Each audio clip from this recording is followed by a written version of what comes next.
You'd have to wait. How are you? And it's so windy. Yes. The siding on the house next door is coming off, and you could hear.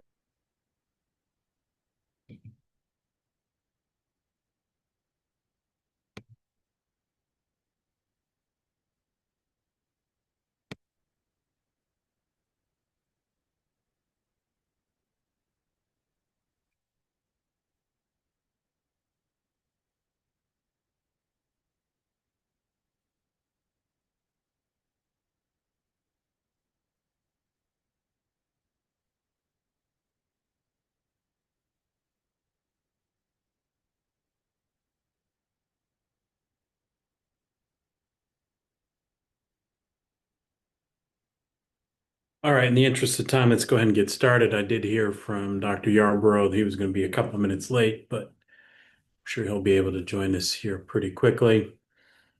Uh, so we'll go ahead and call this meeting to order. A fabulous edition of the Finance and Operations Committee meeting. Let's go ahead and I had no questions regarding any of the information only items. We'll see if other committee members do when they come in. So we'll jump into abstracts, the first one of which is Magnet School Assistance Program. Ms. Bonanno? Yep, so tonight I am presenting the year two funding for the Magnet School Assistance Program grant. This is a grant that comes directly out of the U.S. Department of Education, and the district competed for this grant. So we are the recipients. This is year two of hopefully five. Each year of the grant is not guaranteed. You must go through all of your reporting and meet all of the Office of Civil Rights requirements in order to get certified. We were certified on September 30th of this year, and so we're really happy to be bringing this funding back into the district for Hill Regional Career, Metropolitan Academy, and Betsy Ross Arts and Design Academy. So the goals of the grant are listed within the abstract, but I just want to highlight that the main reforms within each of these schools for their theme are career academies with pathway plans to support students in certification requirements, as well as concurrent enrollment and dual enrollment opportunities. All right, thank you. Yes, the programs like federal programs like these are not guaranteed in many ways these days. So glad. No, so there was over seven grants canceled throughout the country for throughout the OCR review, and so we are here tonight. Thank you. Yeah. Well, thankfully, this is good news here. So thank you for that overview. And let's hope year 3, 4, and 5 also come through in the One day future. at a time. Indeed, indeed. Thank you very Thank much. you. 3.2 is the District Responsive Support Grant. Ms. Johnson? Or is there someone else that can speak to this? Good afternoon. I can come on if Edith is not in the waiting room. Dr. White, do you see? No, she's not. Okay, so the District Responsive Grant, that's a grant with Nellie Mae Foundation. This grant was only open to schools across the nation who have received previous Nellie Mae grants. And so we were able to receive a grant for $100,000. This is going to solidify that we have trained, certified, data-wise coaches in district so that data-wise, just as a reminder, is our data inquiry process that we have in collaboration with Harvard University. We started down this pathway about a year and a half ago when we embarked upon this journey. I was asked actually by this committee if there will be one more time where we would have to spend further dollars, and it was around, yes, so that we can get certified coaches in district. And so we're holding true to that, and we're going to use this grant for that. Also for New Educator Academy, which is our onboarding for new educators. It's a 3-day training for educators, new educators to the district that would like to attend. And we use a variety of activities. New educators are able to meet various staff, engage with curriculum, and hear also legal requirements. And finally, the development of a leadership academy in the district to build capacity around the district when we talk about our bench, who's next up. And so people can see that reality as we grow our own with leadership opportunities in the district. All right, thank you for that overview. I had no further questions. So we'll jump into 3.3, School Improvement Grant for Hill House. Dr. Billy. Good afternoon, everyone. How are we doing? This is a school improvement grant that has been being awarded to Hill House High School to really work on improving our academics, improving our overall culture and climate, as well as our attendance within the school. We've, I believe, for me, this is my second year running having this grant, and we've made some significant improvements using it last year with our attendance and some with our academics. We want to continue to see that those trends continue within the school. Using it for after school tutoring, providing opportunities for our kids to be able to really own in on just academics and really continue to do well in school, as well as supporting our teachers with some resources to be able to better educate our kids in the classroom. All right, thank you, sir. Any comments or questions for this? This is item 3.3. The School Improvement Grant for Hill House. So, all right, looks like no questions. Thank you very much. We'll jump into another school improvement grant, this one for Lincoln Bassett. Ms. Garcia. Hi, how's everyone? The abstract for our school improvement grant for $200,000 is to improve our school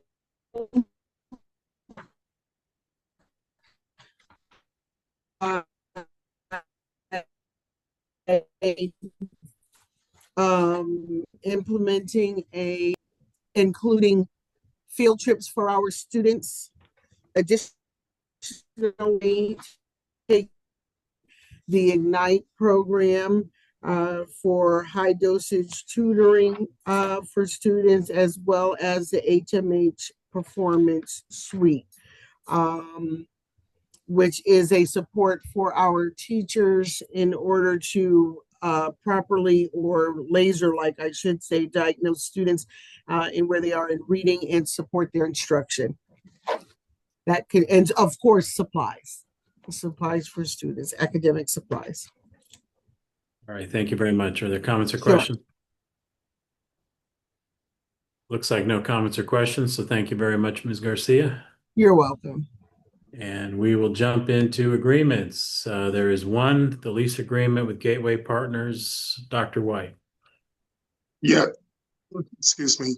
Yes, this is for the lease of the first floor for the Choice and Enrollment Office here at 54 Meadow.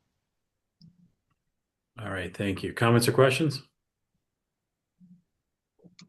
The only question I have is, has it been looked at any time in the last year or so about other alternative locations for this office? I know it's convenient to have it there located, but I just didn't know if there was.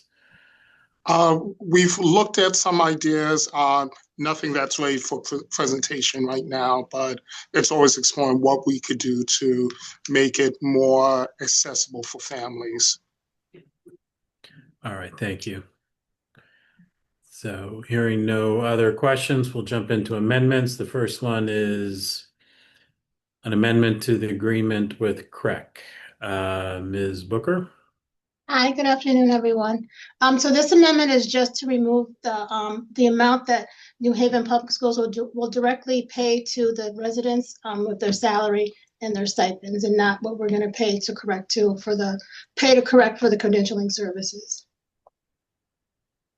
Okay, thank you. So, and if I may, what you're saying is we're just putting them on payroll rather than paying them through a third party. Yes. Okay. And then the remaining amount is for the administrative work or something that CREC is doing on their, Yes. okay. Any other comments or questions? Looks like none. Thank you very much. Thank you. We'll move into 5.2, an amendment to the purchase order with utility communications. Dr. White. Yes, this is just a change of funding source, correcting the account information for the grant, for the contract. Okay. So no change in. No change in the amount. All right. Any comments or questions on 5.2? All right. And I see also Ms. Downer has joined us too. And just also for Ms. Downer and Dr. Yarbrough, if there's things like an information only or things that we've already covered, we're all the way down at 5.2. But if there's something that you want to drop back to, we're happy to do that if there were questions. So, and while in the meantime, we'll jump into purchase orders. The first one is 6.1, purchase order with Total Communications. Ms. Herrera? Good afternoon, everyone. This is regarding Umbrella. This is the second year, the 5-year agreement that we've taken, not through finance, but through the Board of Alders. This is this cloud security licensing and council investigation. This actually allows to protect against threats through the internet, through the DNS services. Also, just for point of note, we did compare it to a state contract from iBoss that they provide that service, and we found that this is a better solution. All right, thank you. Are there comments or questions on this? All right, thanks for Dr. Yarbrough. Yes, thank you. Thank you very much for presenting. I'm just looking at the form and I'm just trying to see if some of what you described is here on the form. It's on the inside of the form. It's inside of, I'll tell you exactly because I have the paperwork in front of me. Give me 1 second. I guess maybe number 10. I got a lot. It's actually on page, let me see what page this is. This is page 4 of the actual form that was filled out. Okay. It was at the top on page 4. I see it now. Okay, thank you. And I also see the number 14 has the 2-year or 5-year agreement. Okay. Correct. And Thank you. attached, you're very welcome. It also attaches the renewal and any information attached to this that was provided from the vendor. Great. Thank you. You're very welcome. All right, hearing nothing else, thank you, Ms. Herrera. We'll jump to 6.2, purchase order with CT Controls. Dr. White? Yes, this is for upgrade of the control system for the HVAC. This allows us to do both remote work and better monitoring of the system, as is the same for the next one coming up as well. All right, yes, thanks for pointing that out. So 6.3 is very similar. It's just one's at Different Broad and one's at Wexler Grant. Okay. Yes. So are there any comments or questions on 6.2 or 6.3? Dr. Yarbrough? Yes, thank you. I may be thinking about an incorrect topic, but I think at one point there was some system we were using where it seemed like a sole source in terms of who would service it. And I'm just wondering if there's more flexibility with this upgrade as to who can service it and keep our equipment running. Or does this further lock us into a proprietary system? To the best of my knowledge, the system Tritium and division of Honeywell, those themselves are the system users. We've primarily worked with CT Controls to maintain this, but it is something that could be maintained by others. Okay, thank you. All right, hearing nothing else on this, we'll move into the one change order. Change order with Guilford Fence. Dr. White? Yes, we've been doing a lot of fence repair work across the district to assure that we don't have elopement from schools and also try to protect areas that we've had unhoused people and unfortunately the drug addicted entering some of our spaces, leaving needles and other undesirable things around. So we've been fencing in better areas so that we can maintain better safety and security around our properties. All right, thank you. Are there questions related to this? Okay. Elopement, that's a good word. Not one I use every day, but so thank you. You're welcome.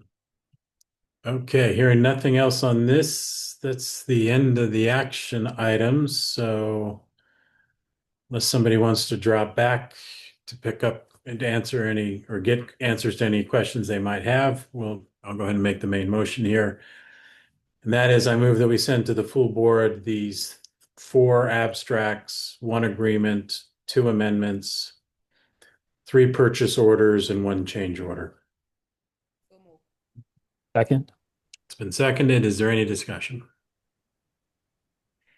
Hearing none, we'll go ahead and vote. Dr. Yarborough, Yes. Ms. Downer? Yes. I'm sorry, Ms. Downer? Yes. Oh, there you are. And I'm a yes as well. The motion passes. So we will move into next item, 9.1 is the October 2025 financial report. Mr. Hernandez? Yes, let me pull it up here. Financial report here. Okay, do you all see this the Yes. slideshow? Yes, okay, perfect. Okay, perfect. There you go. So this is the financial report through October 31st. As always, the SOP, and we obviously focus a lot more on the operational efficiencies. The monthly financial report, we're gonna have basically 2 sections as always, the general funds and the special funds. For total expenditures through October 31st, we had $56.4 million, and that breaks down into 48.2 in the general fund and 14.2 in the special fund expenditures. You will notice a special fund, it's pretty low, and when we get there, you'll see a little bit of, some of the components that are missing. This seems to be normal year over year. Special funds picks up basically mostly on the second half of the year. On the general fund, we have on the second column that you see here in red, you see the $48 million that I mentioned before. Those are the actual expenses. These are expenses that have already been committed and paid out versus the encumbrances, which is almost $90 million. Actually, $90 million in encumbered funding. And most of it, as you can see, it's on the transportation line and the tuition line. But those are purposely done at the beginning of the year as much as possible in order for us to have an idea of how we're doing. The tuition one, compared to the month before, it increased a little bit more than expected. But other than that, it should balance out towards the end. But we're keeping an eye on it. And as soon as we start doing some additional projections, once we get numbers for November and December, then we'll have a better idea where we are with those 2 particular line items, which are the 2 that we're keeping an eye the most. Those are the 2 that have increased substantially year over year. So those are the numbers so far through October. Then we have the breakdown of those numbers, and it will be posted, at some point. So if anybody wants to look at any particular line item, individual line item, the next 3 slides basically breaks down the $48 million of expenses and the $90 million of encumbrances. And then you could kind of take more time to look at those lines if you have any particular questions. This presentation does not include any projections yet. Transportation cost currently includes the first half of the inter-district grant. So the transportation, what this does is that then it kind of offsets a little bit of the expenses. And I did mention this on last month that as soon as we start getting some of the inter-district, funding, then it will offset some of the expenses for transportation.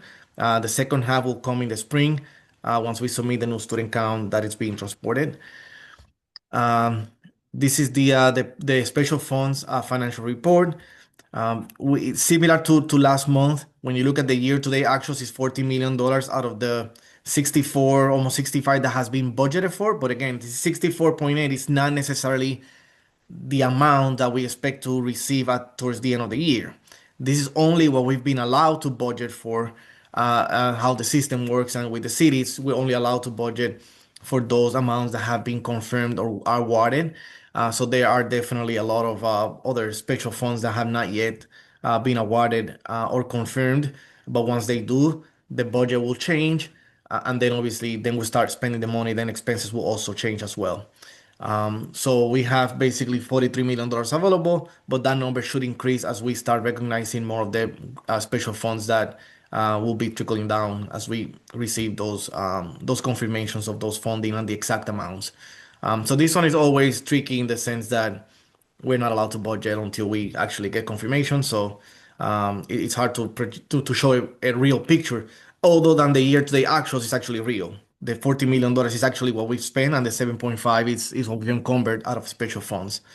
But this is a moving target. The number continues to move, month after month. And then here is the breakdown of all the funding that we expect. So we do expect to receive, I think I mentioned last time that we expect to have at least $81 million out of the 64 that you see on the other page. And then as we start getting confirmations, that number will continue to increase. And then here is the breakdown of the expenses, by category. It's just a visual. And as always, the full-time salaries is always the biggest line. I went through this fairly quick as we go through this every month, but it's mostly, informational. And if there's any questions, then I'm more than willing to answer any questions before we move on to the next part of the presentation. Thank you. Comments or questions? I had none either. So let's go ahead and move on.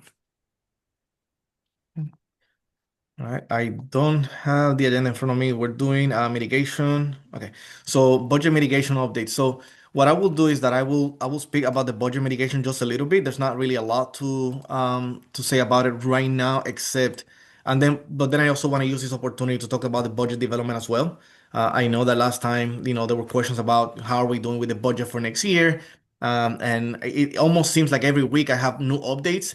So I want to take the opportunity to update the committee and the public on how we're doing when it comes to this part of the budget development for next year.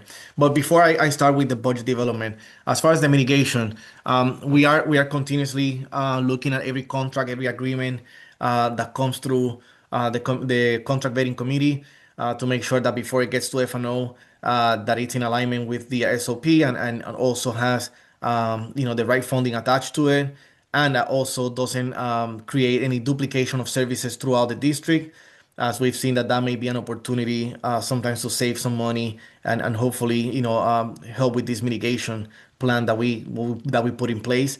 I think later on this calendar year, I will say, but at some point in December, we'll have a pretty good idea of how the expenses will play out for the rest of the year. We'll have a lot more data and to understand exactly how the spending will be, and we can do a reforecast of the financials, and then be able to ascertain whether the mitigation plan that has been put in place has had any positive impact. And I want to also reemphasize that the mitigation plan, it's not just about the $3.8 million that we've talked about so much over the last few months. The mitigation plan includes everything that was done even before that, right? Because remember, we started with a $23.2 million deficit. So there was a lot of steps and a lot of work that we did to reduce that to that 3.8 that we talked about for so many months. So we also have to make sure that everything that we put in place, the right sizing, the different vacancies that we had to forego, all these pieces that we had to put in place, that they actually yielded the results that we expected. So we are going to be evaluating that and making sure that it actually is yielding the positive results.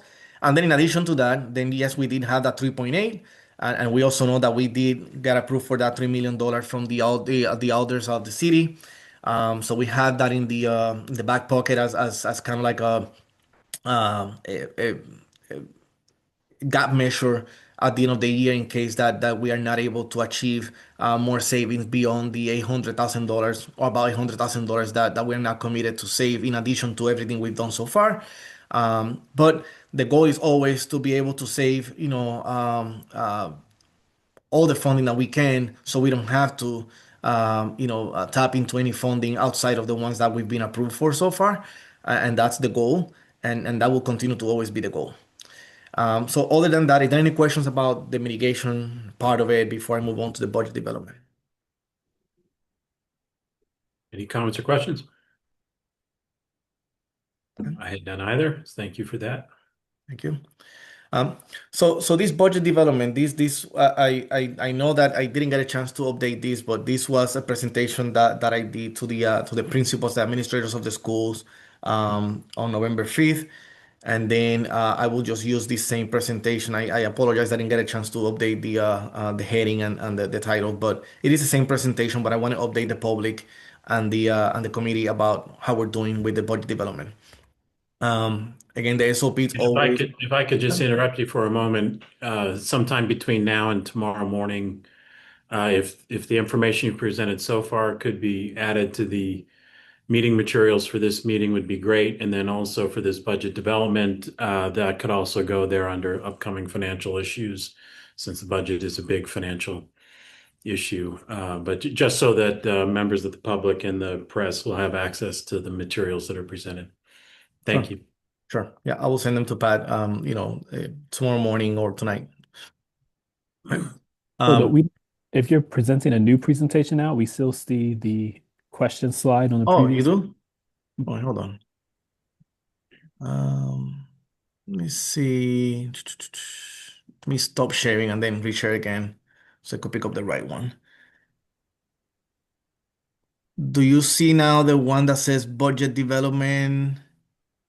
Yes. Yes. Okay. Thank you. All right. See, thank you, Dr. Yarborough. Otherwise, I would have kept going.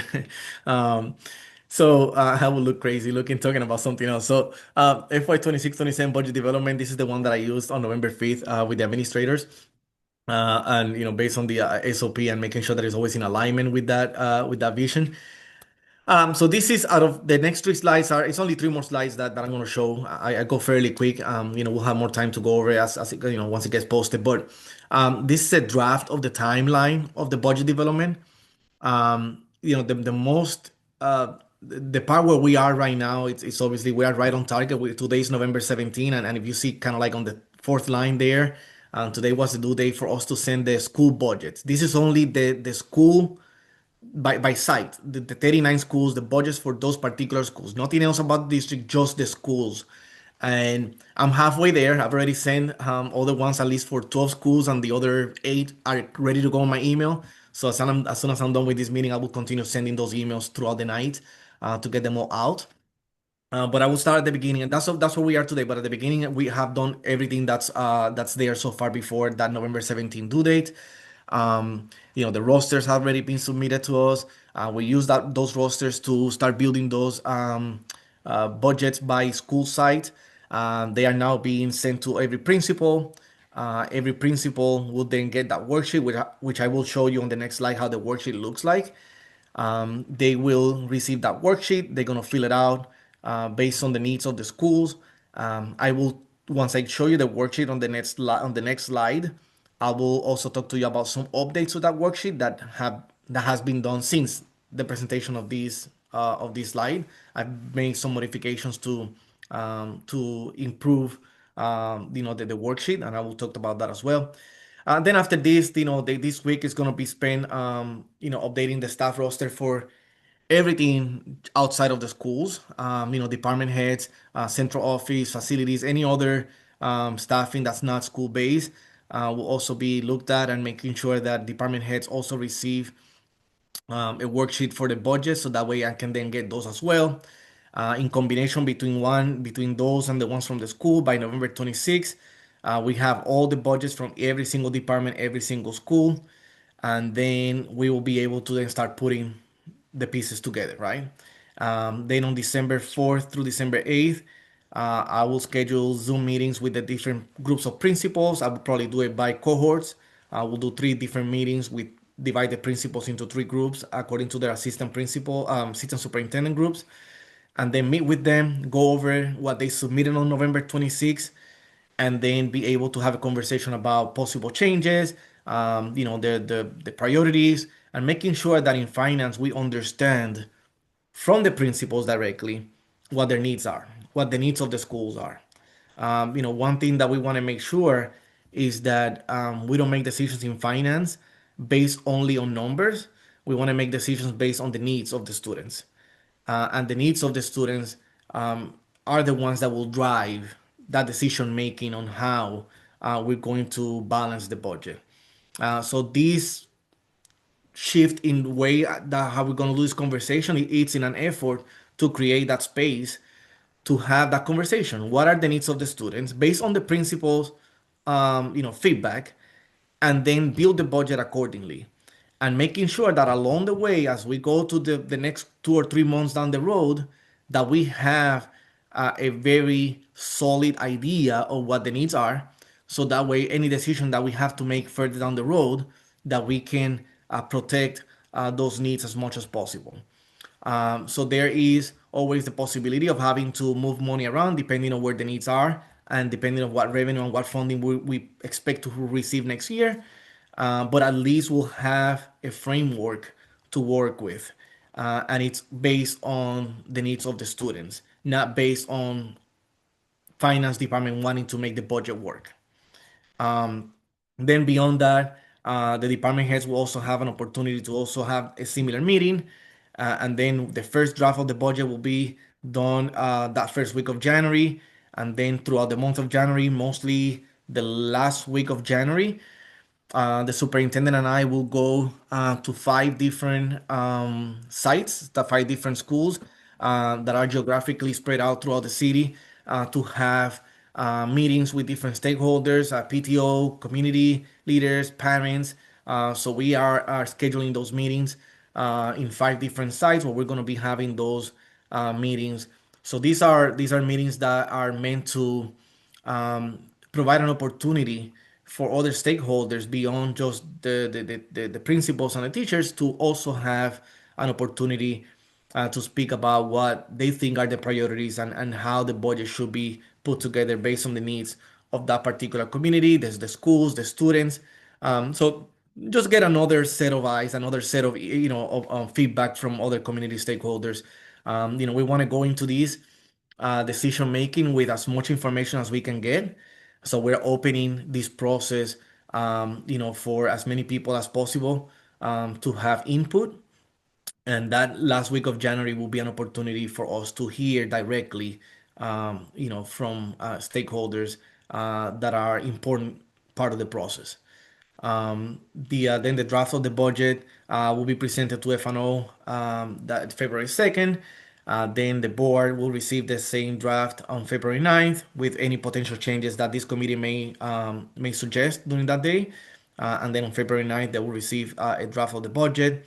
Then the week and a half of February 10th through February 20th, we're gonna be spending time, reviewing any feedback, any input that we receive from FNO and from the board, making potential changes, making decisions based on how, at that point, how we see the budget looking like. Right now, it's very, very early to know exactly how the funding will look like for next year.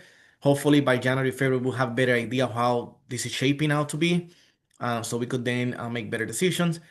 Then the recommended budget should be presented to the board for approval for February 23rd. And then after that, dates to be determined for a budget hearing with the alders, the finance committee of the alders, and then finally the adoption of the budget by the Board of Education. So those dates are to be determined. We're still working out exactly how the timeline will look like, but this is a very aggressive timeline. We want to make sure that we go through this process, that we don't extend this process beyond any dates that could hinder our ability to have conversations with the city. uh, we want to make sure that we're in alignment with their budget timeline. We've looked at their timeline, and it seems like right now the way that we build it, it's in alignment with the timeline of the city, so we can then be able to have conversation with the city about the needs of the schools and the needs of our children. So this is why this is such an aggressive timeline. It basically, compared to year before, it pushes the whole process between 3 to 4 weeks ahead, which allows for that opportunity to have those conversations with the city earlier than usual. And this is just my kind of quick going through this. Obviously, there's a lot more details among every single of these lines, and if there's any questions, I'm more than happy to answer those. But let me go and present to you the worksheet, because this is the part that I actually enjoy the most, right? The numbers and putting this together. Um, the worksheet has a couple of modifications that you don't see right here, right now. I will tell you what the two modifications are. One, there is a section where you see balanced budget in yellow. It's like right, kind of like in the middle of the sheet to the right. Right above it, there's a box now that shows a percentage. It shows that percentage will show the difference between last year's budget and this year's budget. I can tell you that right now, 12, 8, 20. I've already done 20 schools. I've sent emails for 12 schools, but I have 8 more that are ready to go. I have reviewed already 20 schools today. Out of the 20 schools, 18 of them so far have increased their budget compared to last year. So right now there is a trend based on how we're allocating the funding, and I will explain the methodology of how I did this, that it's increasing the budget per school, and it's in a way that creates that it creates equity, and I will explain this in a more detailed way. What we did is that we took the enrollment, the total enrollment of the students. Now, last year, for this year's budget, the team attempted to do the budget based on enrollment. At the beginning, it started that way. Then, as mitigation plan had to be implemented, they moved away from the enrollment methodology and then started changing the amounts per school, but not using a particular methodology. So what it did is that it disrupted the equity piece of it. So this year, what we're doing is that we're doing it based on enrollment, total enrollment based on October 1st numbers, based on the October 1st numbers, based on enrollment. So we took basically X amount of money, divided it by the enrollment, by the schools, and everybody got the amount that they got based on that methodology. In addition to that, there will be another line where you see where it says part-time allocation towards the top left corner, part-time allocation. Right below that one, there's another line now called additional support.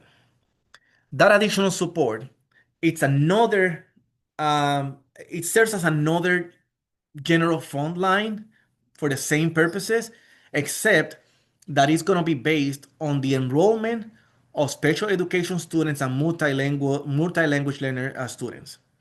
So what we did is that we put a weight to that population, same way that we've been asking the state to do, to put a weight to SPED, right, to SPED enrollment. Same thing we're asking the state to do. We're now doing it internally within the district with the general funds. Now we know the general funds are very limited, so I created 2 buckets of funding, very small amounts for special education and for multilingual students. I created 2 buckets of funding separate from the general funds that I already talked about based on enrollment. And then every school receive additional funding, general funding, based on the enrollment of special education students and multilanguage learner students. That, in addition to the new enrollment that the schools have created the scenario that I mentioned to you earlier, which is that most schools now are showing an increase in the general fund budget on a school by school base. So that's the one new thing that I did announce to the principals, that they were going to have the opportunity that they were going to receive.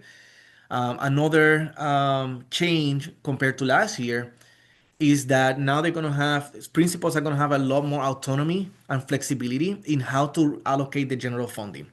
In the past, the finance department would allocate funding for part-time payroll, part-time allocation from the general fund, and then the schools would have not been allowed to use that funding for anything else except for a part-time person.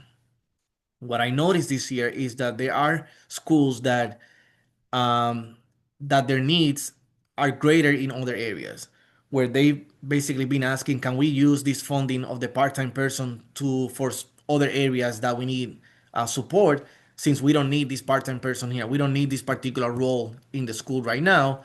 We prefer to use the funding for other areas that we have more needs. So the answer before that has always been no, you cannot do that. You cannot move that funding from that line item to the non-personnel line item. So this year, in order to avoid that, what we did is that we said, okay, all the general funding that we're giving you, you as the principal, you know better than anyone else. You know what the needs are of your students in your school. You decide whether you want this funding to be used for a part-time person or just general funding or both. But you now have the autonomy and the flexibility to let us know how do you want to spread out the funding that's been allocated to your school. Needless to say, that was well received by the principals. And now, as they receive their worksheet today, they will see the change and they will have the ability to decide how the funding will be used for their school based on the needs of the children. And again, everything that we're doing, it's grounded on the needs of the children. And that's why providing this autonomy and flexibility to principals was so critical, because nobody knows better than them what the needs of the children are. So, and that was important for me to be able to provide that space and that opportunity. So that's another change that they will see in the budget worksheet. And all they have to do is just fill out that column that said general funds 2627, fill it out with the amount, sorry, fill it out with the amount that we allocate. They will see the amount in a couple different places here, so they'll know exactly how to spread it out. And then basically answer some questions that are part of the worksheet. And there are 5 questions that they need to answer that are second, that's another tab of this worksheet, and then submit it to us by November 26th. Another part of the worksheet that's still in progress is this one here, which is staffing and enrollment. We do have the numbers of the certified staff, non-certified, and the enrollment by grades. But we have noticed that between the information that the principal submitted and the information that we have in the system, there are very slight minor discrepancies. It could be based on itinerant staffing, the way that they are counting itinerants. So we are, what I did is that I put a hold on finishing this up by today, and then basically have a conversation with each principal separately to make sure that we have alignment in the numbers. But this does not affect the budgeting process. So the budgeting process will continue, and then this will be something that we'll do parallel at the same time to make sure that when we are ready in the future to create that budget book, that we do have the right staffing numbers, in place. But what we're doing is that instead of just going by whatever the system says, we're making sure we're taking the time to review those numbers with the principals at the schools to make sure that this is in reality who you have in the building. And we want to make sure that what you have in the building is what's in the system, and what's in the system is what you have in the building. So we're taking the time to go one by one to align and make sure that these numbers are correct. So that way there is no discrepancies or any errors when we get to the point of preparing a budget book in the future. I went over this again very, very fast, but I'm open now to any questions. And Thank you very much, Mr. Hernandez. Any comments or questions? Dr. Yarbrough. Yes, just on the last point, I appreciate you and your team's extra work to have increased accuracy and alignment between in the budget. So the budget shows increased accuracy for the numbers that we have in the district system versus at the school level. And also, I appreciate seeing and knowing about how the school buildings themselves are being brought in to collaborate on this budget, where they can say what their expenses are and how they want to uh, allocate or invest the funding, depending on the parameters that are allowed. thank you. And one thing, to follow up that, like, there's always an opportunity for funding to change. Um, so principals know that this is a draft. The amounts that they are receiving today or tonight are basically preliminary amounts. So we will build that according to that. But if in the future we have to make changes, whether it's to add or to subtract, they will know about it. It will not be done something that will be done in a silo. They will know about it, and they will also know what formula, what methodology we use to make those changes. Because we want to make sure that we still continue within an equity space, right? Like if we subtract from one school, it's not going to be one school, it's all 39 of them, right? So if we have to take $1,000, it's going to be divided by 39 according to enrollment. Like it's going to be done in a way that's equitable across the district, and they will know about it, and it will be very transparent in that sense. Thank you. And the last question is, when does in terms of the calendar, when does the thought exchange tool, uh, when do we engage with it? I think the best time, and I haven't really spoken to superintendent about it, but I think the best time to do it is will be during that month of January, since we're going to be engaging with the community at that time. I think it will be great to do that. I haven't really formulated yet what that question, what that will be, but I'll maybe the superintendent can jump in and help out. But I think it will be done probably in the month of January, but I'll let the superintendent hopefully jump in. All right, we'll let Dr. Negron follow up on that and then go to Ms. Downer. If you were done, Dr. Yarbrough. Yes, thank you. So definitely there will be one engagement in January because by then, right, we would have a draft of a budget that we want the public to chime in on. But there will be one that I want to launch early on as we're beginning the process because I want to hear from the public like what things should be prioritized, right? Where should the energy go? So there'll be one fairly soon that will happen. And then later, once a draft of a budget comes about, I want the public to chime in and respond to that draft budget. So there'll be multiple. Right now, two that I'm thinking of. There may have to be additional. Great. I think that'll demonstrate dialogue between inputs in terms of the priorities, then the budget, and then a response to that. So thank you. Thank you very much. Ms. Downer? I'm gonna just be a little brief. Thank you, Mr. Hernandez and Dr. Negron. One of the things that I appreciate coming and just being very transparent, it brings about accountability. That's one of the things that, of course, that's been, like you said, the chatter and the public, that's what they're looking for. And it brings also, it's going to bring the foundation of trust. So I just want to take the time today to say thank you for your transparency. And they're just looking ahead, and putting those measures in place where you'll be able to do that. Thank you. Thank you. Thank you. Thank you so much. Yes. Thank you very much, Ms. Downer. I agree fully. I think this is great to see the pieces coming together and hearing the timeline. We hear about some of this in the past, but now, getting the view into how it's happening at a building level as well, I think is very, very helpful. And that also, I would assume, could provide space for SPMTs and schools to also weigh in on the particular school budgets as information shared with them. So I see a lot of improvements in the process under your leadership, Mr. Hernandez and Dr. Negron. So thank you for that. And then just to reiterate, if we could just make sure all this material is posted sometime before tomorrow. It gets too late tomorrow.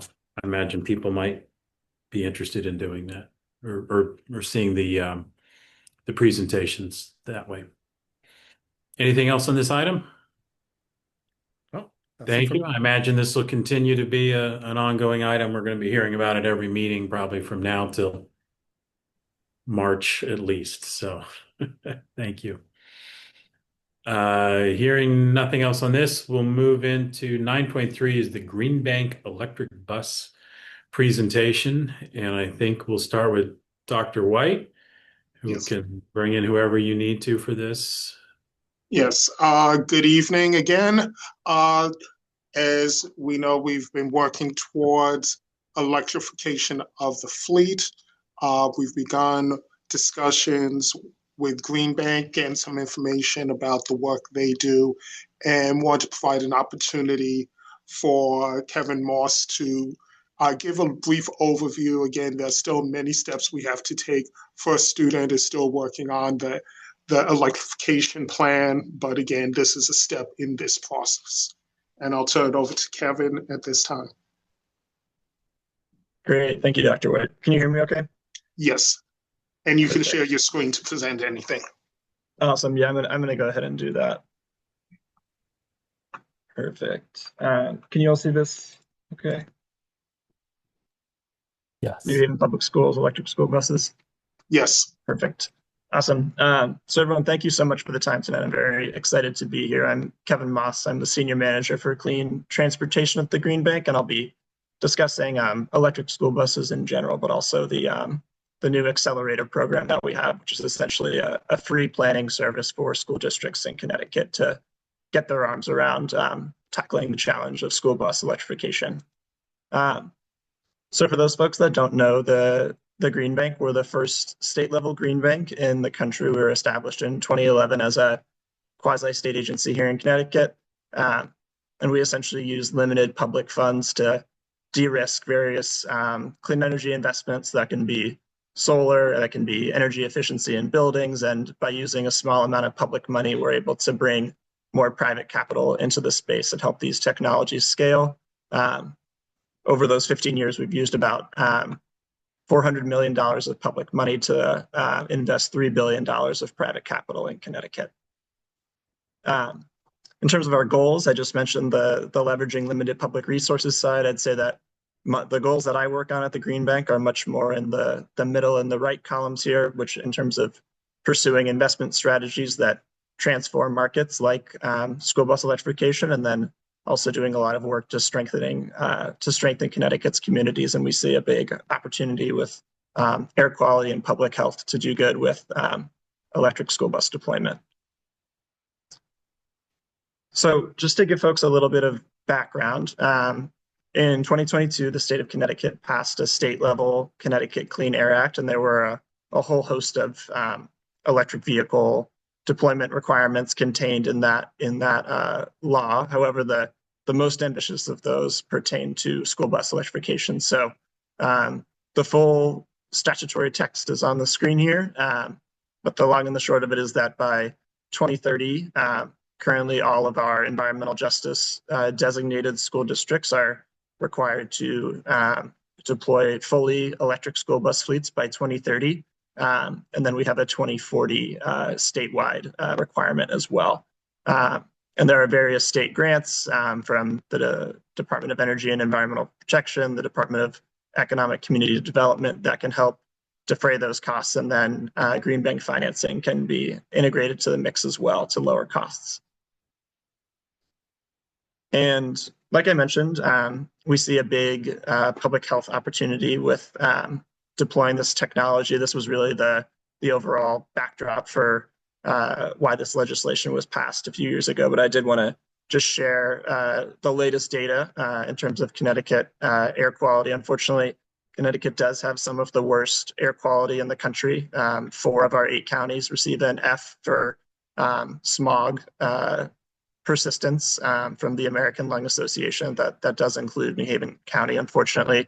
And then that you can see that in our asthma data as well. So Connecticut public school students, there's a really great report that the state puts together every year. It's very comprehensive. And the Connecticut rate is about 2 times higher than the national average for children that are affected with asthma, unfortunately. And then I'd say predictably, more overburdened communities you see that data more. And so a handful of the communities that we work with here, the Connecticut Technical Education Career System and Hartford, I pulled that data as well as the asthma data for New Haven.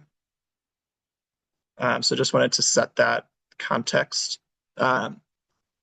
Moving on to the regulatory side and the accelerator program itself. So Connecticut's Public Utility Regulatory Authority, this is essentially the Public Utilities Commission for the state of Connecticut, a few months ago passed a final decision related to medium and heavy duty electric vehicles. That's all larger vehicles, of which school buses are included in that breakdown.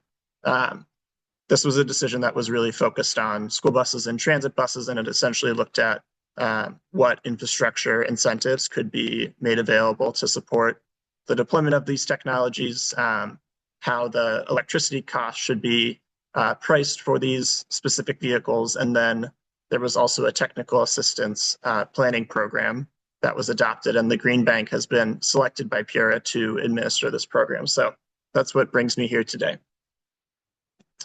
So just backing up a little bit into the infrastructure cost side of things, I did want to just make folks aware that with electric school buses, it's not, just the bus that is part of the project. There's also the EV charger itself, and then all of the various electric equipment that has to plug into the grid to support that charger, and then that bus by association. So fortunately, there have been some incentive offerings that have been created through this recent regulatory final decision.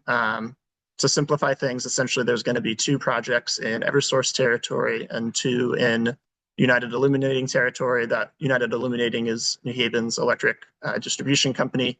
And these incentives will help defray a lot of the cost of school bus electrification projects, which is really exciting. These incentives can cover both those kind of harder infrastructure upgrades that I showed on the previous slide, and also the charging stations themselves. One important aspect of this is that there is a electrification plan requirement, which can be independently developed or be developed through participating in the Green Bank's accelerator program. And so with the accelerator, for now, we're only making this program available to school districts that are located in Connecticut distressed municipalities. And the reason for that is because if a community was, considered a distressed municipality in 2022 when the Connecticut Clean Air Act was passed, then they are essentially on the 2030 timeline related to school bus electrification. And so for all of these communities across the state, we're offering these planning services for free. And so that would be an option for New Haven. And then another reason that we've essentially want to concentrate this planning service is because there are state grant resources on the back end that are specific to these communities, and those are made available by the Department of Economic and Community Development. So we think that this is the place to start, given the need for, I'd say, planning now to support investment in the future. And so the current status of our accelerator program is that we've launched a fall pilot cohort with Preston Public Schools and then the Connecticut Technical and Education Career System. With Preston Public Schools, they're essentially using just the standard offering that we would make available to any school district. I'm going to go into the specific services on a forthcoming slide. And then for CTEX, we're doing a much more custom engagement due to the fact that they have so many campuses across the state. They have 17. And so they have some pretty unique considerations with infrastructure planning and the charging stations themselves to support all of their vehicles that go across all of those campuses. And so all of that to say that there is customizability with the offerings that we make available for school districts. And so right now we are actively recruiting for our 2026 cohort. And I think that's something that New Haven could consider. In terms of the services themselves, it's really just looking at, those 3 buckets of the project that I mentioned before, being the vehicles, the chargers, and then all of the electric infrastructure, and really coming up with a reasonable and detailed plan to deploy electric school buses. Those plans are going to vary greatly by district due to different routes and infrastructure considerations. And a really big part of the planning service is an on-site assessment at the school bus yard or school bus yards to figure out what the optimal infrastructure layout is for the chargers and then that electric equipment.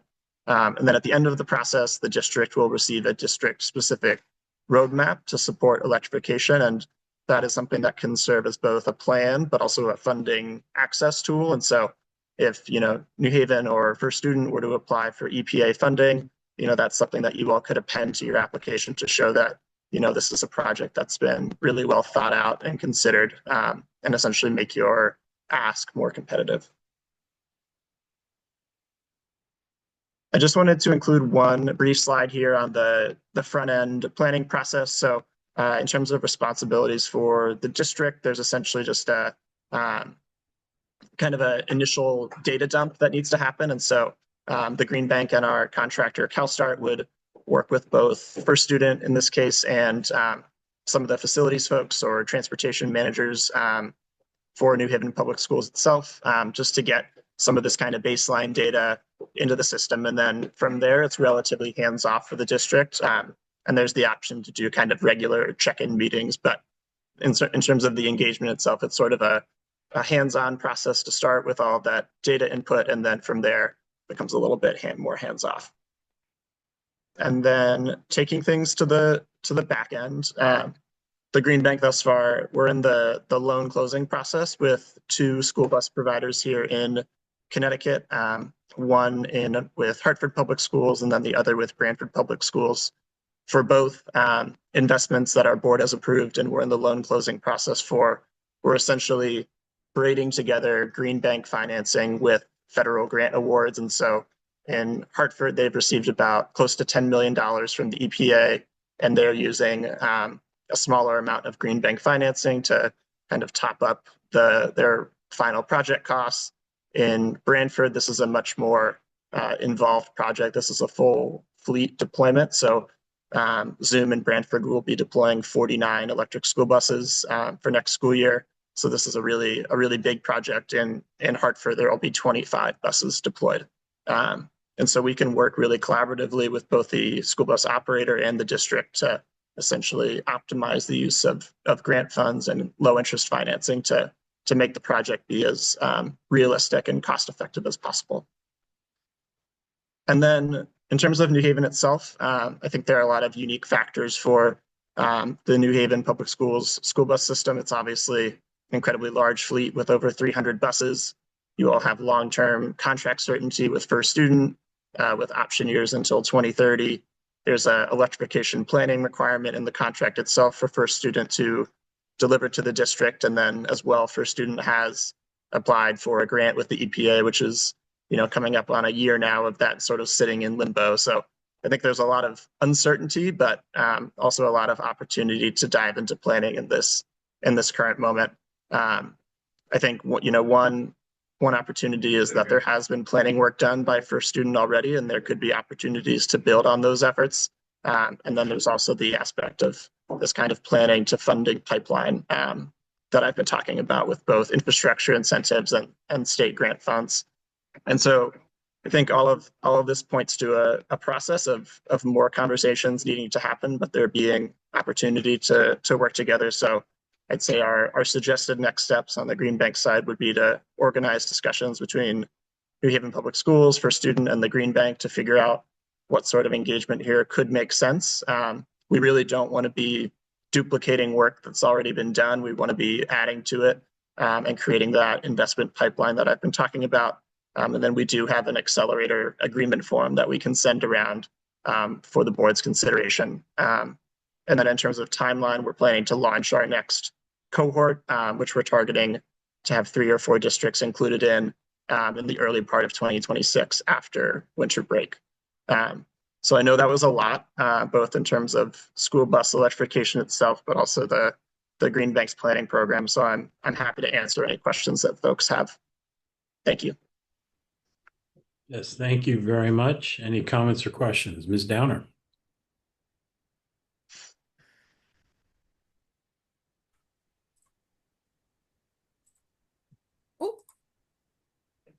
Hi, I just want to go on record that I need to recluse myself for any deliberations or voting on this topic of the fleet electrification planning. I do work for one of the employees of the public utility. Thank you. All right, thank you very much, Ms. Downer. Any other comments or questions? Dr. Yarbrough? Yes. Thank you, Ms. Downer, for that. Also, thank you, Mr. Moss, for presenting. And after you, Ms. Wilcox, I'd also like to hear from reflections from Dr. White and Ms. Coleman.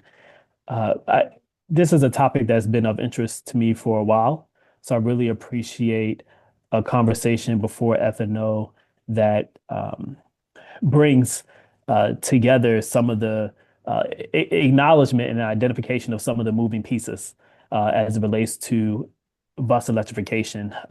One part is the actual electric buses, but also the infrastructure, the workforce, and trying to identify what the potential funding sources might be, and then how do you actually put everything together in something that could work for our district.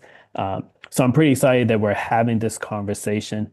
I think in the past, our plan has been to rely primarily on first student, and I don't think that's a plan to rely on our vendor for a plan. So I'm really interested in seeing what big picture and detailed plan we possibly may get through partnering with the Green Bank and trying for our district to just understand what do we need in order to move forward and what place does the city need to be in, who's going to own the infrastructure, who will own the electric fleet, what are the different pockets of money, what's the timeline or the various timelines that are at play, and how do we actually organize our thinking, our personnel, and our partners in order to meet the opportunity in front of us. I also want to thank you for uh, just acknowledging the environmental impact of electrification.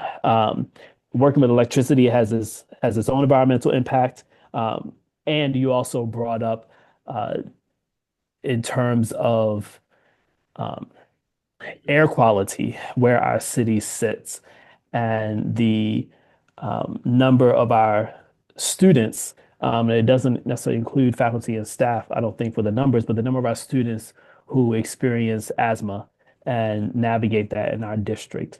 So there's potential for there to be real generational consequences in terms of health for electrifying our fleet. So in addition to meeting the mandate, we can actually improve people's health.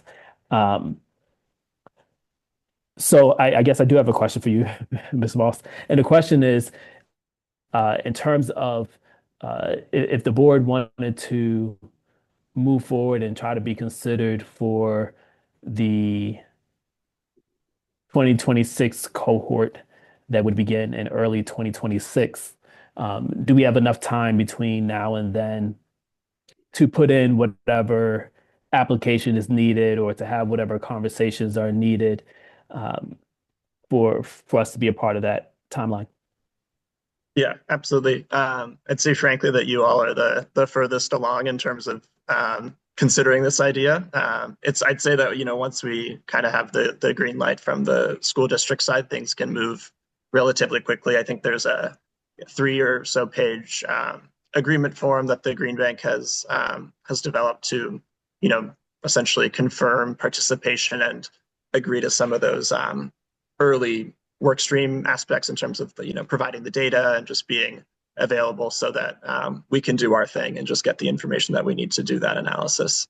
And so I'd say, I think a next step would just be to share that accelerator agreement more widely so folks know what the district would be signing up for. And then I think there'd be plenty of time to, get things fully confirmed in December and January.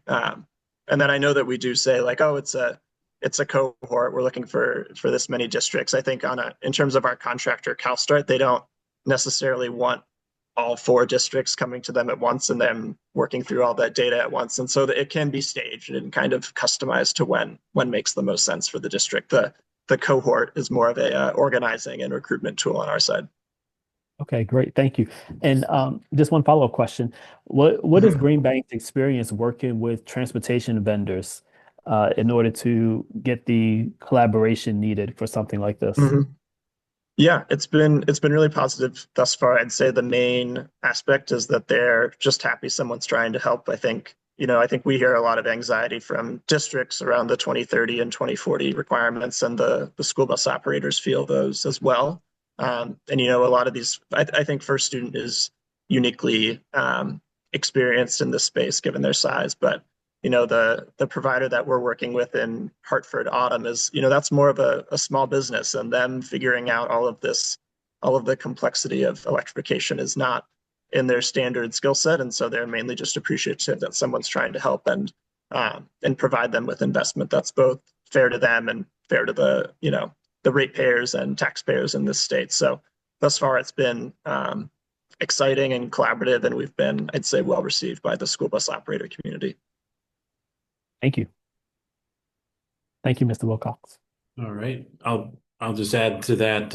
Thank you, Mr. Moss, for the presentation. And, in a moment, if Dr. White or Ms. Coleman want to talk about district next steps, that'd be great too. But I'll just say thank you again for the presentation. Just echo some of the comments you've heard so far.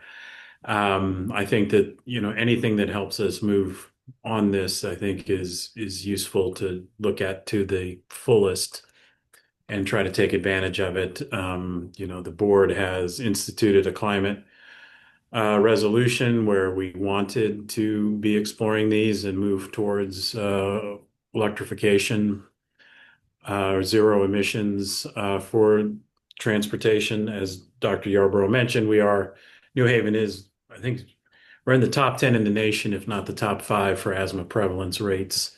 So air quality is key. So, and we need to be doing our share for that. We required, for a student to be riding and coming to us with an electrification plan, et cetera, and have pursued other opportunities. So I'm glad to hear that this isn't just going to be an unfunded mandate from the state, but this is a mandate that is coming with a lot of assistance and things that we can apply for. I think if we're first mover on some of these things, or in that first cohort of first movers, that we might be able to take advantage of some of this. So thank you very much for that.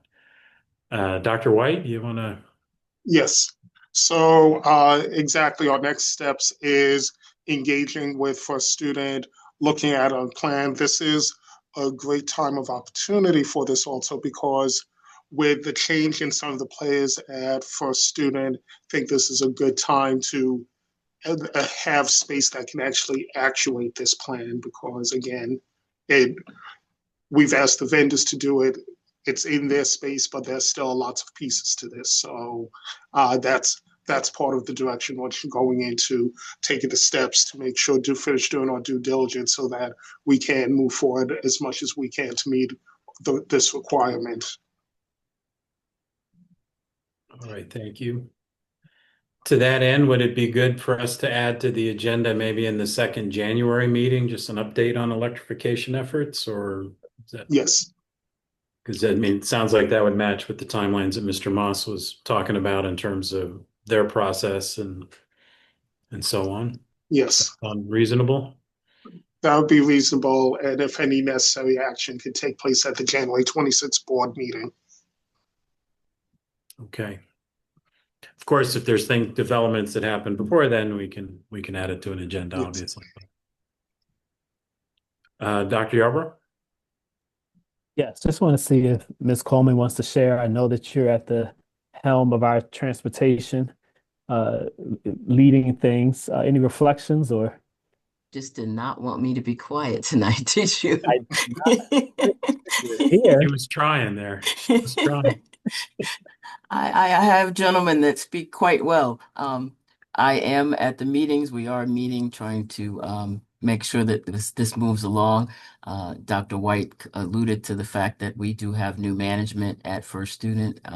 So they're trying to work on one of the biggest issues Mr. Moss talked about is also looking at where the buses are and how you would put the infrastructure in for the electrification. So that's one of the other pieces that we're looking at. And then we always make sure that we're looking at contract language and who owns what and what that means. So there are a lot of little pieces that become big pieces.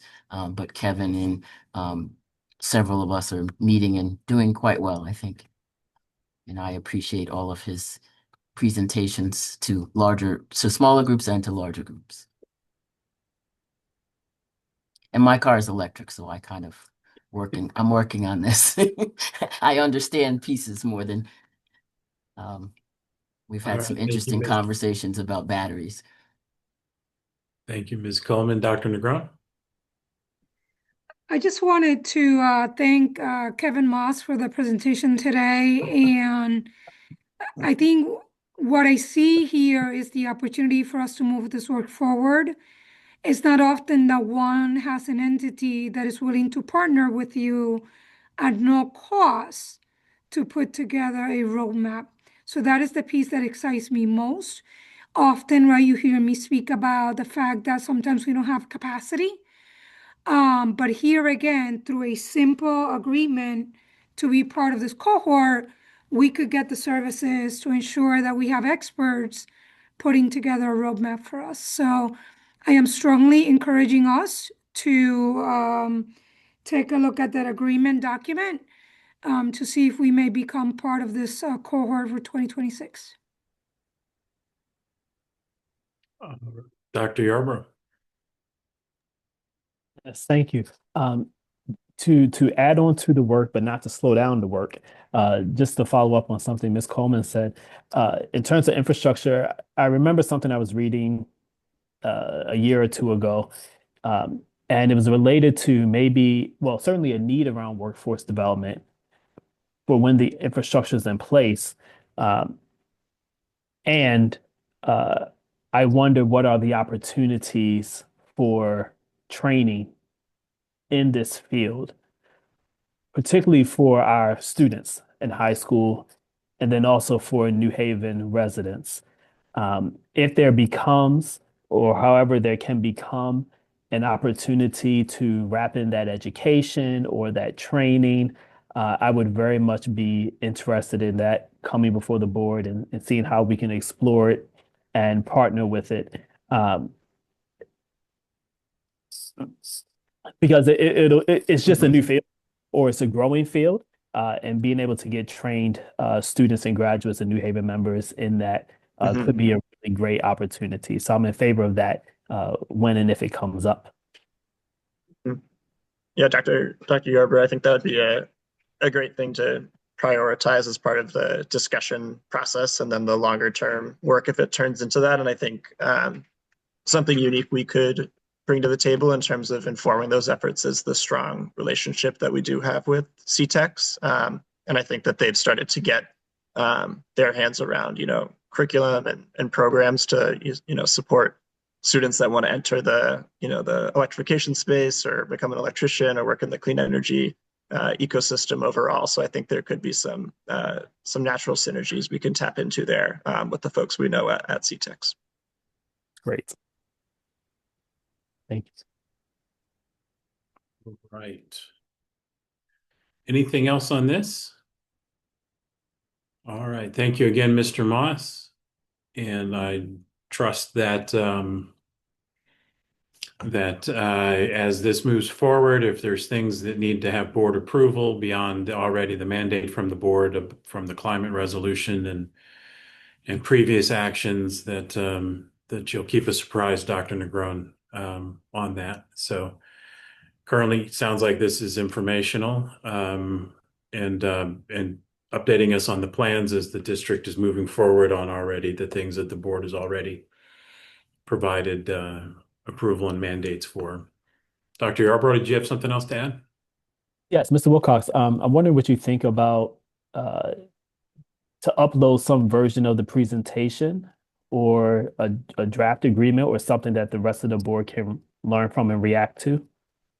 Oh, 100%. And yes, if we could please have at least a PDF of this presentation sent to Ms. DeMeo so that it can be posted with the meeting materials for this and so that it can be given as information to the board, which is typically the information items that we have or the discussion items, and the presentations end up on the board meeting for the next full board meeting. So I think that'd be great.